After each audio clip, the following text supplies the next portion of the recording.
out. Nascar Craftsman Truck Series Racing from Charlotte. Here we go.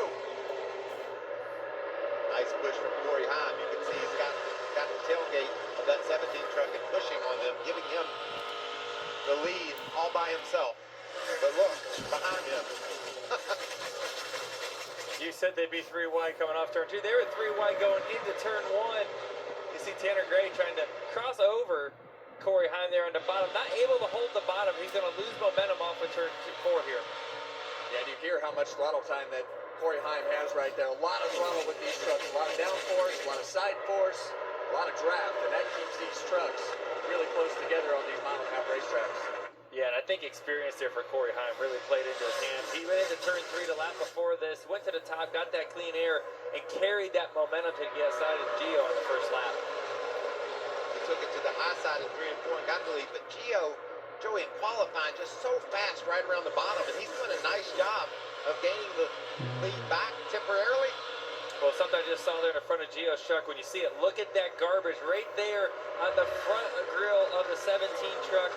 That is a lot covering the grill opening. They need to look out for their temperatures rising here. Maybe falling into second might not be a bad thing if he can get that off. That's a whole lot. That's a lot of debris. As you see Ross Chastain drive to the inside of Gio Ruggiero.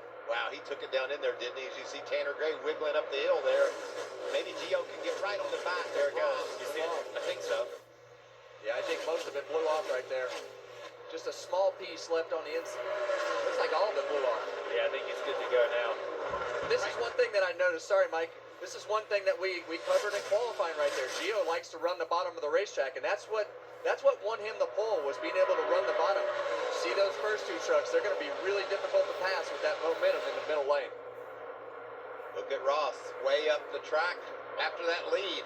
Ross's truck is really fast to be able to do that, and Corey is blocking his butt off, trying to stay in front of him. Not going to happen as Ross Chastain's able to get to the outside of Corey Heim. Listen to that.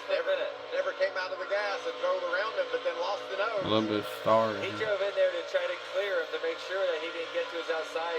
Ross is going to try his luck on the inside this time. Corey Heim continues the streak. He's led every race this Whoa, season. Ross. Big moment for Ross Chastain coming up the hill. Oh, and into the wall. Yeah, you see a slight scrape right there of the wall as you see Corey Heim back to the inside of Ross Chastain. He's going to try to clear, but someone's got to give. Wow. Guys, this is 5-6 laps into the race. This is awesome. Welcome to the Craftsman Truck Series.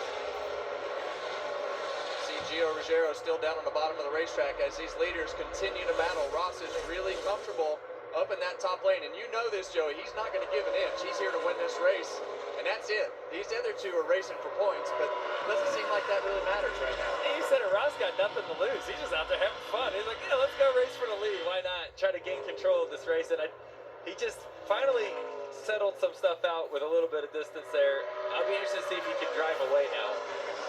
Yeah, he had the faster truck, had a big battle with Heim. That was Caden Honeycutt when I screamed somebody's in the wall. Let's see if we can take a review of that. Still going. Caden's still got the pace. He's up front, but watch this. Just ever so slightly.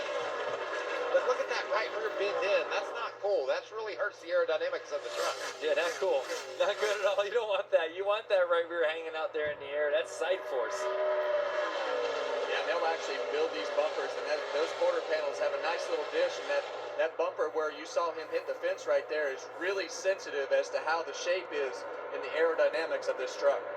Nobody's told him yet that it's bent in, though, because he's still going to town trying to make the move on Tanner Gray there. And Tanner Gray, he started on the front row here. Definitely struggling to start. He's back here in 5th, 6th position. Chandler Smith sizing this battle up. He'll try to go get a couple of spots here as he goes on to the inside of Honeycutt. Yeah, that's the really difficult part of making a pass, not making a pass, as you see Chandler get a big run right there. When you don't finish those passes like we saw right there, then the guy behind you gets a run like Chandler did. And when they're side by side like this, it really drags, makes a huge hole in the air if somebody's right behind them. Lane's got a fast truck. Henley ripped the bottom. Start here, but it seems like the 11 truck of Corey Heim has settled in. As you see the back kind of dance around right there, but his lap times on the long run seems to be pretty superior to Ross Chastain currently. Boy, you say settled in. He didn't look too settled to me. He's bouncing around the back of the truck. That's the fast one. That's what I'm talking about. Charlotte Motor Speedway is such a challenging mile and a half that even when you are the fastest truck on the racetrack, it still feels like crap.